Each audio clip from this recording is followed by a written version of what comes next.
Greed is destroying America. Check it out. Leave your comments, ding the bell, share it with your friends, and subscribe to our channel. I posted this over at HartmannReport.com this morning, as I do every morning. Louise and I start brainstorming these in our afternoon walk every day, and then I come home, and typically between 4 and 5 or so, I put these things together, and then we fine-tune them through the evening, and then first thing in the morning, and she finds a picture, and boom, we put it up at Hartmann Report. But it's also my main thought for the day, and I want to just share this with you just straight out, and let you tell me what you think I've missed here, or if you think I'm getting anything wrong. And this is kind of a natural follow-on to what Charles Sauer was going off on. And that is that Republican greed. Why can't Americans have nice things, right? You ask that question.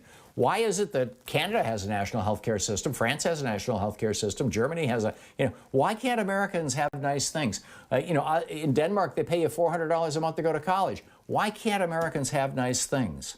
In most developed countries, you don't see homeless people all over the place. In fact, you don't see homeless people largely at all in many places. Why can't America have nice things? Why is it that we don't even have, decent sick pay? Why is it that in other countries you work 30 or 40 years at the most and you're going to retire with a good pension? You've got a union helping support you for the rest of your life. Why is it America can't have good things? Well, it boils down to one thing: Republican greed. And it's not about ideology. Republicans, they used to pretend that it was.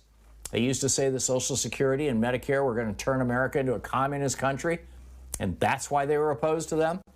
Turns out that they're actually opposed to them because they're paid for with tax dollars, and they don't want their taxes to go up. It's not about racism, although it often appears that way. Racism is just one of their tools.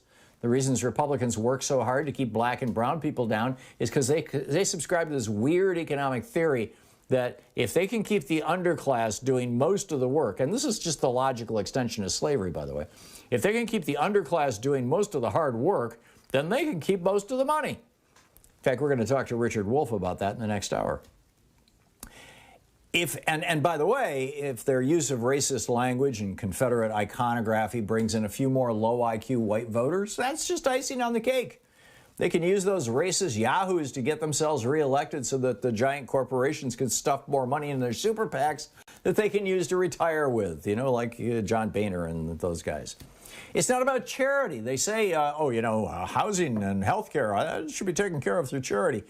What they're really saying is they just don't want to pay their fair share of taxes to maintain a decent and healthy society. It's not about Christianity, although they're constantly invoking Jesus to push for everything from giving women who have abortions the death penalty to providing bigots with a legal right to discriminate against gay and trans people. Jesus never said one word about abortion, and he was outspoken in decrying bigotry. But, these guys regularly ignore the Sermon on the Mount in Matthew 25, and they protect the multimillionaire evangelist tax-free status. In exchange for that, the multimillionaire televangelists and evangelists preach politics from the pulpit.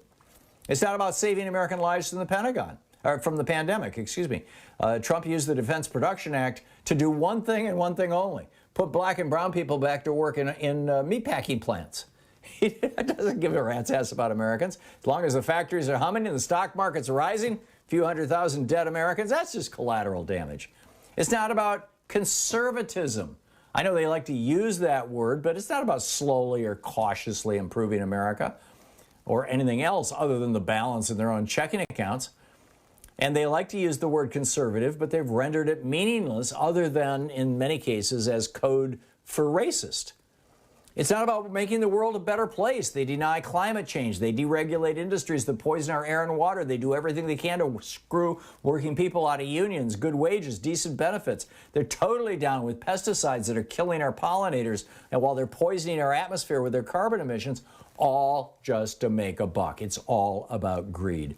It's not about having a better educated electorate or workforce or populace. They've spent decades trying to destroy what in the 1960s we had the best public education system in the world. No more. Reagan got a hold of it.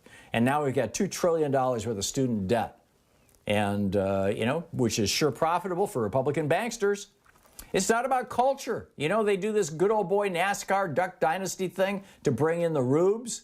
But there's no way Donald Trump would ever invite any of those people to one of his golf courses, or that Ted Cruz would want to take one on vacation to Cancun.